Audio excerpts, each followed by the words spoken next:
Welcome to the Manhood Understood podcast. What's going on, son? Nothing much. Just been busy working. Did you have a good week? Yeah, we had off Monday and Tuesday for Veterans Day, and the 10th was our birthday. So short work week. Then we had off today, Friday, for the ball tomorrow. So really only worked 2 days, but Nice. Yeah, happy belated 250th birthday to all you crayon eaters out there. And for sure, just appreciative of all the veterans out there and the sacrifices they've made for our freedom. So we'd be remiss if we didn't mention those two things. The Marine Corps' 250th birthday, and I say crayon eaters with nothing but love, and Veterans Day. And then you got the Marine Corps ball tomorrow night. That's pretty exciting. yeah, it's always a fun time of year and just good to be around the guys. Yeah, for sure. So this week we're going to talk about a role that I take pretty seriously, right, as a father, and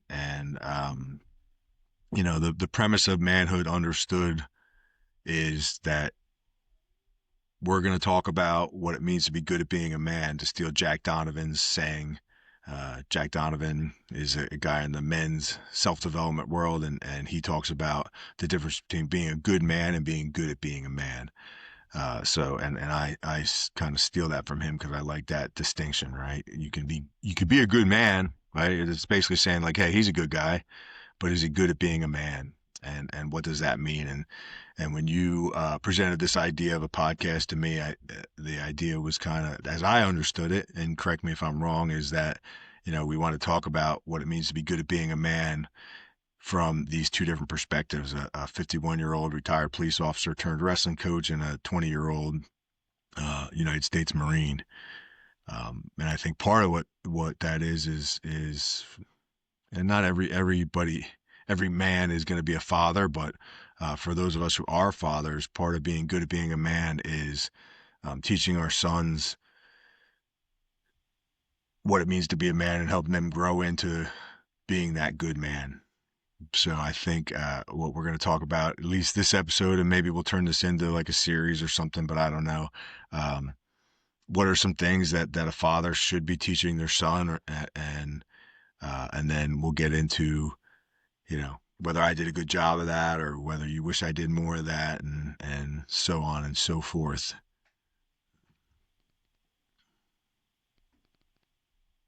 Yeah, I think it's very important for young men to have a father figure in their life. It doesn't have to necessarily be their biological father, but they need somebody to look at and have a good example of what it means to be a man. Yeah, unfortunately, listen, I think when it's possible, it's always good to be the biological father, but sometimes those biological fathers don't show up, right? And they,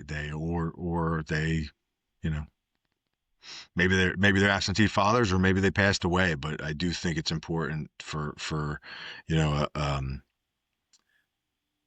a young man, like you said, to have a father figure or an example in their lives of what it means to be good at being a man. So the first thing and I'm basing this off of this little book that a friend gave me when your brother was born, and it's got all kinds of, it's one of those little, short books that kind of just give quips about what a father should be teaching a boy. And the first part of the book is just 5 keys, and the first key is to be around. So, I wonder what your thoughts are on me being around as you grew up. Yeah, I think it was hard to be around everything with the job you had and the amount of siblings that I had, but you made it to everything humanly possible that you could make it to, and if you didn't, it was either you had work and you had to do your job, or you're at another sibling's sporting events or whatever it may be. And I think not only myself but all of my siblings, I kind of understood that, if you or mom weren't around, it wasn't just because you just didn't feel like going. There was other obligations that you had to attend to. Yeah. Yeah. It's good to hear, because obviously as a father, I wish I could have made everything for all five of you. And that just, like you said, isn't realistic. So, sometimes your mother and I had to divide and conquer, and sometimes we had to rely on your grandparents, your grandmother and grandfather, and mom to be at those things, because there was five of you, and maybe you know three out of the four had something going on at the same time. There was an overlap, so um, it's good to hear that you kind of understood that, and that you think your siblings did as well. And on top of the five of you and having to divide and conquer, um, the nature of law enforcement is you work shift work. So sometimes you're going to miss things because you have to work, which makes it difficult. One thing I'm appreciative for is when your mother and I were trying to decide where we were going to buy a house and raise our family, I wanted to live outside of the town we worked in. I didn't want to have to run into people that we had arrested the night before at the grocery store, or at one of your sporting events, and that certainly happened, but in hindsight, I'm glad that your mother kind of insisted that we live in town, because I would have missed a lot more had we not lived in town. So and I actually, some of your sporting events, I got to get paid to be there and watch you. So that was even better, right? They hire cops for security at the high school events, and I could sign up for the quasi job and not only get paid but to be at the football game, but to watch you play as well. So that was definitely an advantage. Um, I think it's important to point out that being around isn't just literally being around, right? It's being present when you're around. I think all too often fathers kind of, when they get home, shut down and need to decompress from the world and the stress of their lives, their work lives and whatnot. Um, but I think it's important, and I think probably could have done a better job of that myself. Maybe get more involved. One thing that I wish I had done more of with you and your siblings is, stuff like having a catch. I think we did that a little bit, but I don't think we did that as much as I would have liked. That's a fond memory I have with my father, is going out back and having a catch, and I would have liked to have done that more with you guys, and um but the good thing is we all have great relationships now, and we can do stuff like this. And although, listen, you're a grown man, I think some of the things that I didn't get right, throughout your 20 years of growing up, I can fix now, or make up for lack of a better term. But um, so yeah, be around, be present, be where your feet are. Yeah, there's definitely a lot of advantages of you guys working in town, like you said, with sporting events. And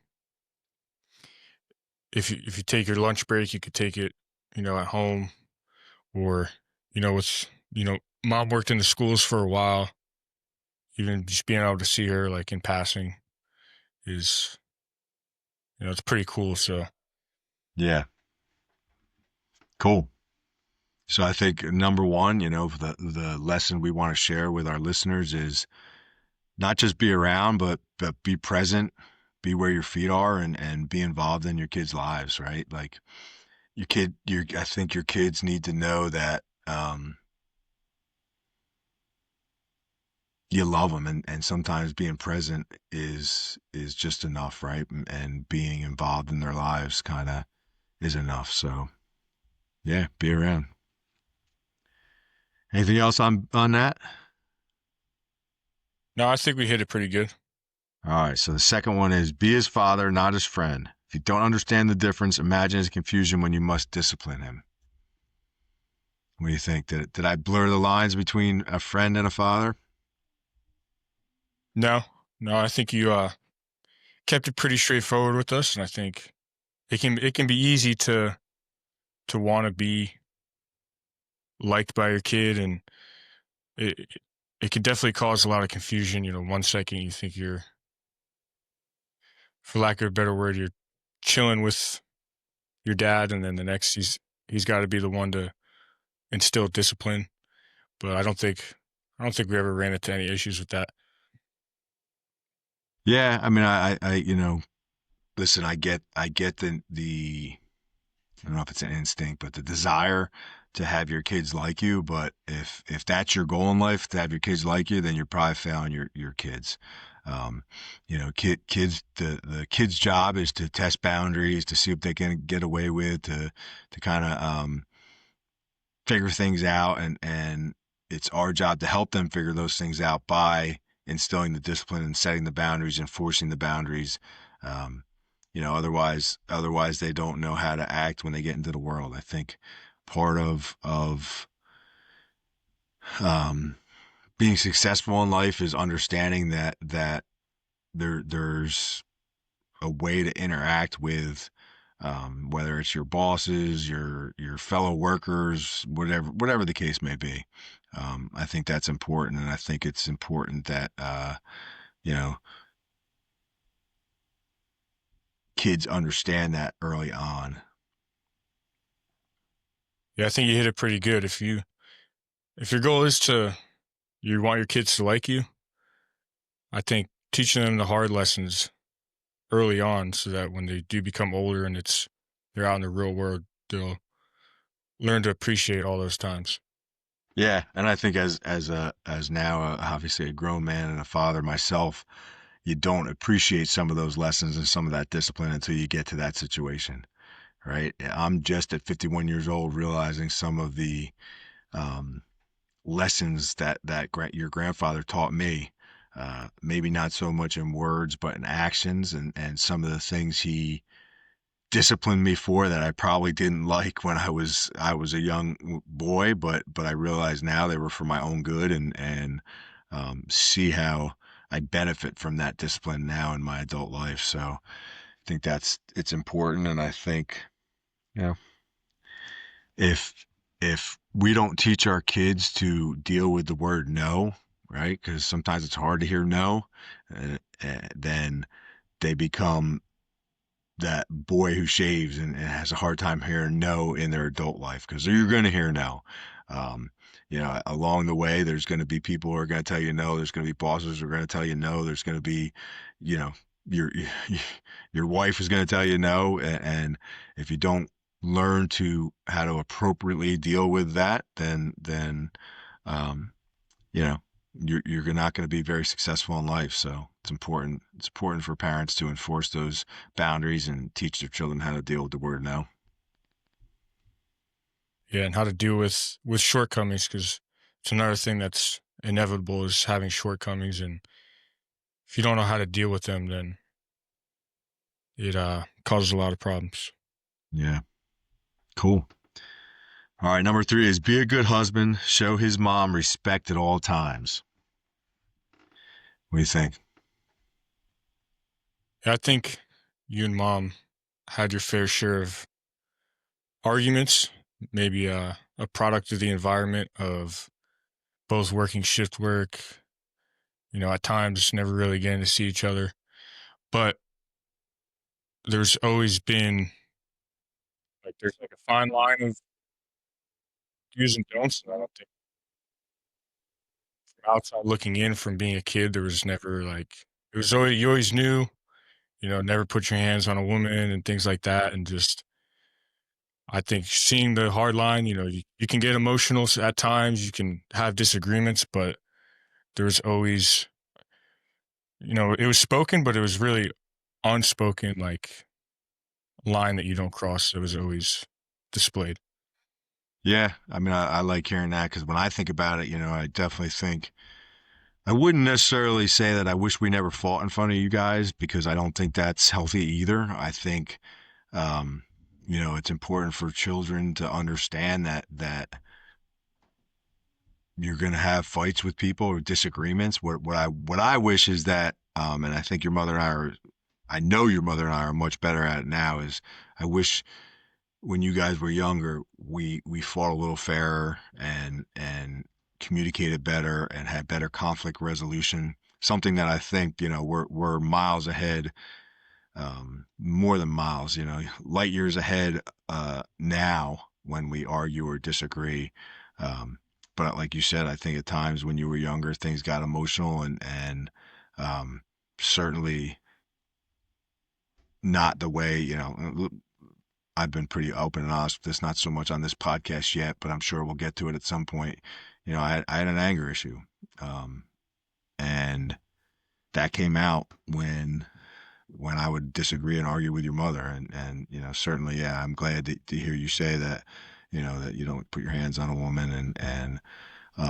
But the bottom line is I certainly didn't fight fair all the time and didn't have good communication skills. So, if I could go back, that's the one thing that I would change, is just not just for your mother and I, right? Because we have a better relationship now that we communicate better and we have better conflict resolution and a little more understanding of each other. But for you guys as well, is so that, because I could talk about it all I want. And I do think I did talk to you and your brother quite a bit about my anger and how I didn't want that same for you. But um, talk is kind of cheap, right? And kids usually pick up more by what you do than what you say.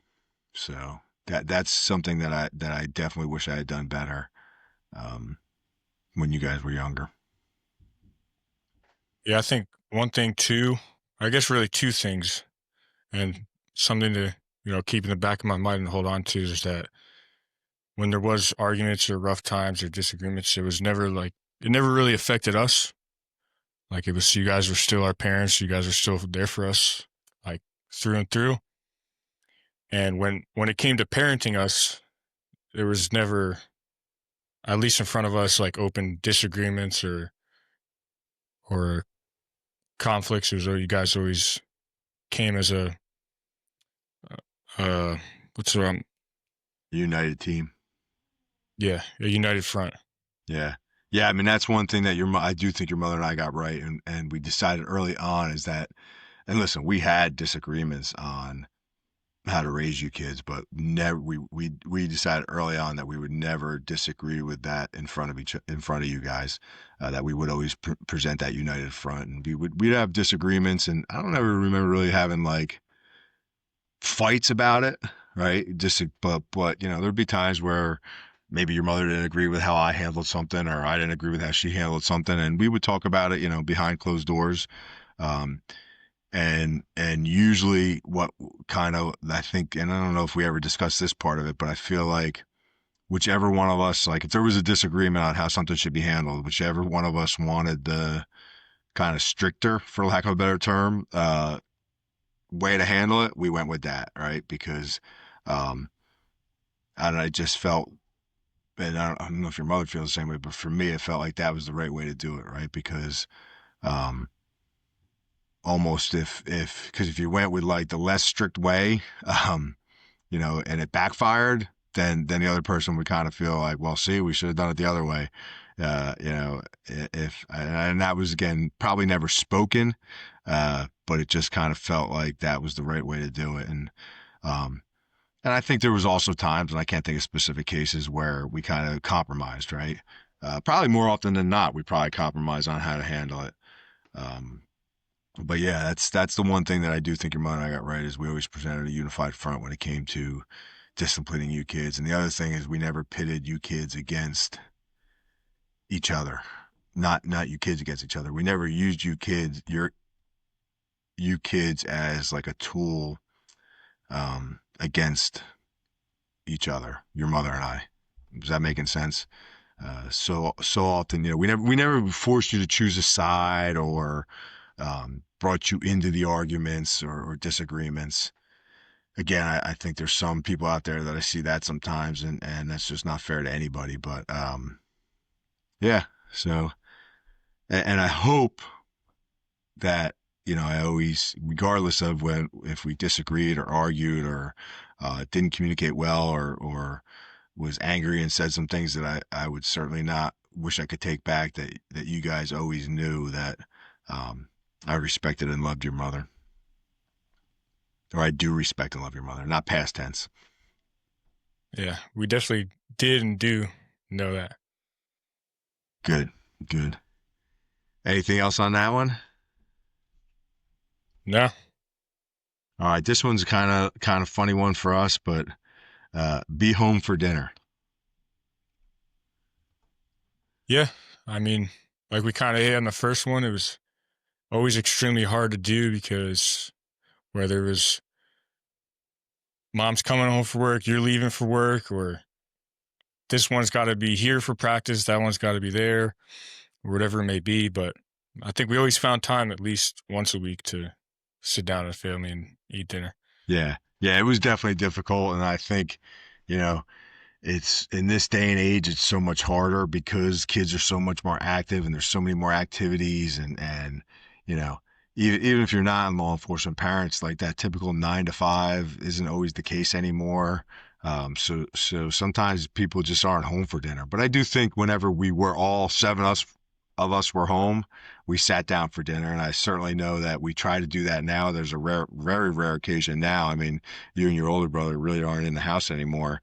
Um, but I always appreciate, I certainly know your mother does, when we can all sit down for a meal together and be together. But yeah, I mean, listen, in an ideal world, I would have had us have more family dinners together, but it's not a regret because I think it was just this, for this one, it was just life. It was just the way our lives were, and we did the best we could with it. And, someday your mother and I have this kind of, more your mother than me, but I think it's a great idea too. This kind of wish or hope that and I don't think we will be able to do it every Sunday, that everybody's close enough that we can have.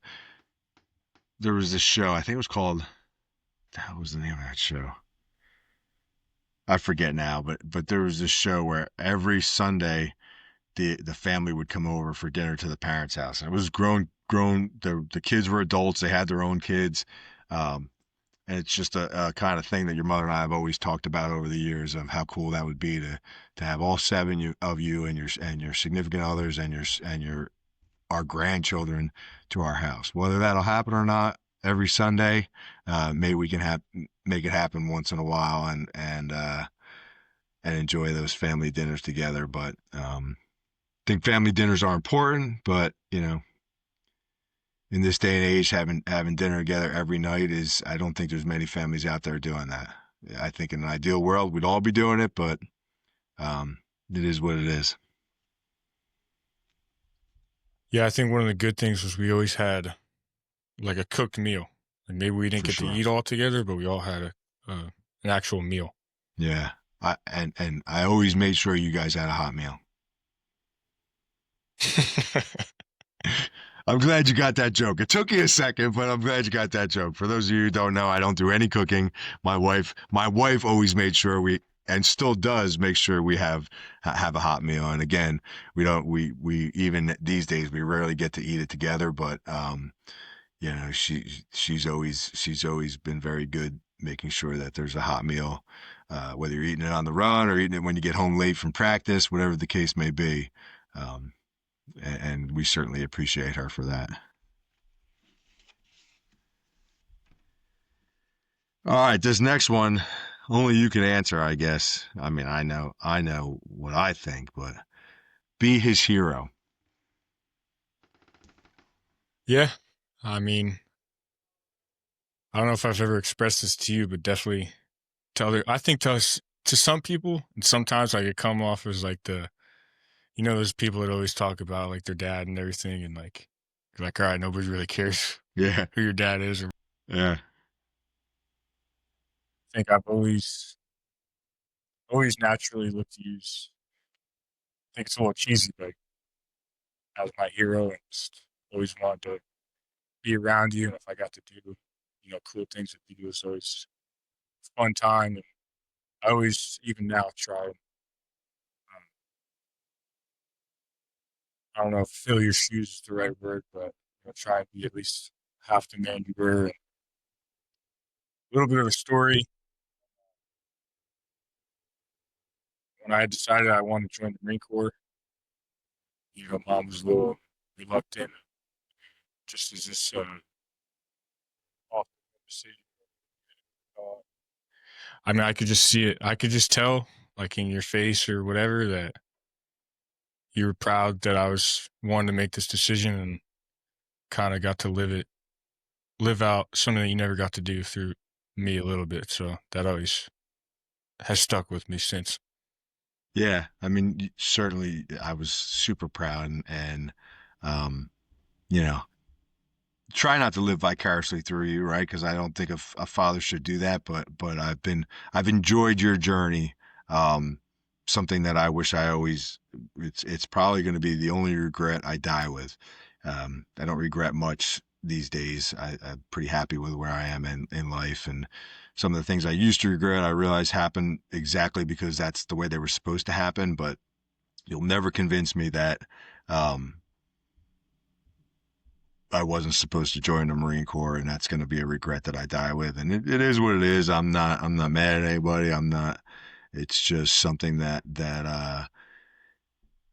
I didn't do for a lot of reasons, and we don't need to get into that. But yeah, I was certainly proud. I was surprised, right? We weren't surprised you were going into the military, but for some reason, because you were in the Civil Air Patrol and you had talked about maybe being a parajumper or paratrooper in the Air Force. I always kind of thought you'd go Air Force, but certainly proud that you chose the Marines. And why wouldn't you? It doesn't surprise. In hindsight, it doesn't surprise me, right? Because you've always kind of been the kid who wants to be the best of the best. And I'm not just saying this, but that's kind of the reputation of the Marine Corps, right? The best of the best. And um, so not surprised, but super proud and glad to hear and that you know, I set the example for you and you do see me as a hero because I don't know if I've ever told you this, but there's no doubt in my mind, my hero is your grandfather.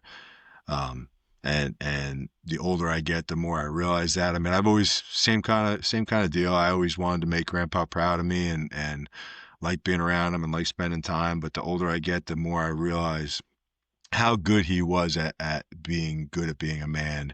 Um, and just he is 100% my hero. So glad I can be that for you, and I will certainly keep trying to live up to that standard. And I have no doubt that you and your brothers will be, if and when you have sons, will be your son's hero. Yeah, it was always whenever like growing up, we'd be in like a certain environment or even just randomly, and people would ask you, "Oh, were you in the military?" or like, what branch you're in or whatever. And I'd always be thinking like, "Ah, touchy subject." Yeah, But still even like even yeah, even okay. like guys in the I've had people in the Marine Corps every time they meet you, like, "Oh, your dad was in, right?" "Oh Yeah, no, he wasn't." Even yeah. like I brought you on our deck the first time, and one of the other kids thought you were one of the body bears, and they asked me like, "What? Why were you hanging out with a body bear on our deck?" And I was like, "That was my dad." That's funny. Yeah, I get it all the time, and it does kill me, right? I never want to be that guy that gives all the reasons why I didn't. I just kind of say, hey, when people ask, no, I didn't have the honor, right? Because um, excuses, there, there, there's no good excuse, right? I should have done it. I should have done it, but again, I'm obviously reluctant to talk about that at least today.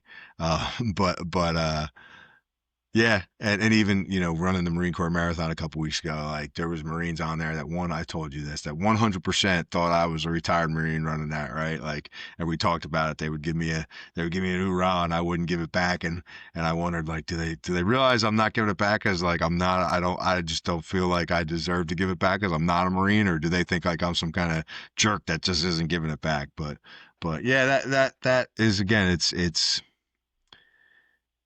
cuts a little deep, but you just got to keep moving forward, right? And you can't go back and change the past. Um, if it was something I could fix, I would, but I can't. So kind of gotta like, for lack of a better term, get over it.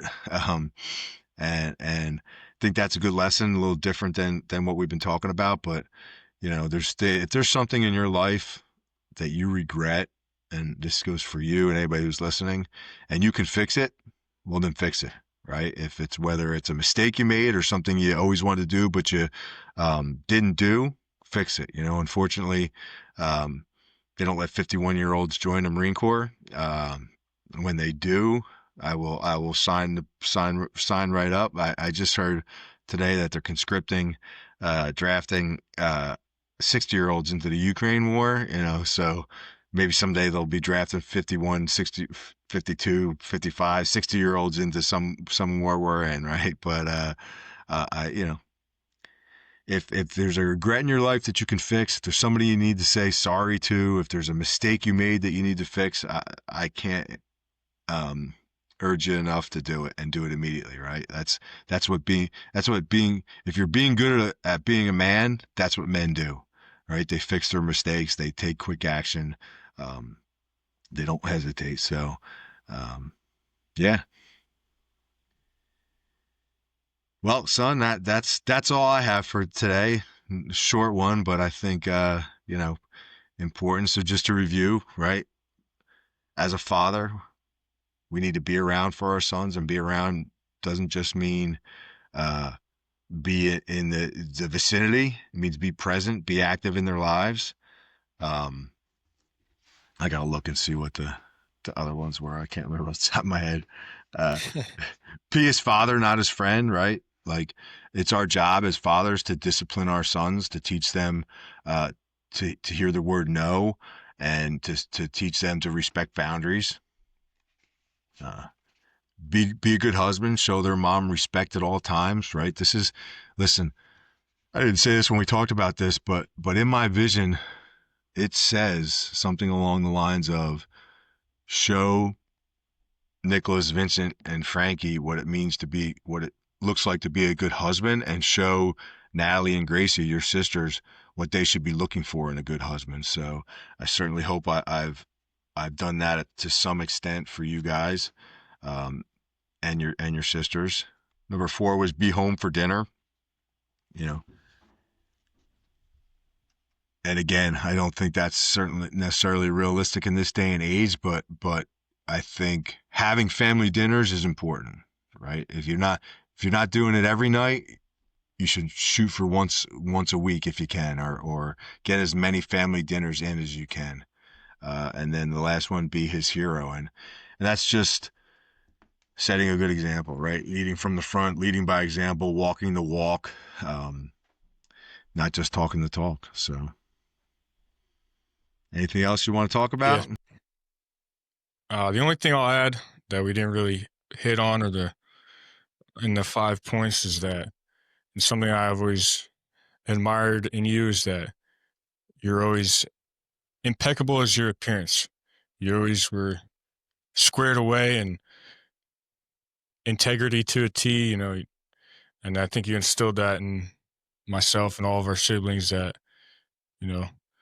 lying is only going to hurt you in the long run. And it's just something that I've always, probably one of the biggest things that's stuck with me, is not only looking squared away, but being squared away. Yeah. So you can thank your grandfather for that, right? Your grandfather, he always, I've told this story before, but he again, this is one of the lessons that I didn't appreciate when I was younger, but he was the best dressed physical education teacher you'd ever meet. He always, back in the day, in the 70s and 80s, phys ed teachers wore tracksuits. Grandpa's always matched. They were always, his sneakers matched, right? He always looked the part and always dressed well, suit to church, suits to funerals. I learned that from your grandfather. And then I say this jokingly a lot, but it's part of that mentality is, I don't always know what I'm doing, but I always look good doing it, right? So dress the part, right? And they that's advice they give you, like, if you're going on an interview, dress for the job that you want, right? So you know, silly example, when I had, and it wasn't really an interview, it was lunch with Coach Lammer, the head coach at Delaware Valley University, before he hired me.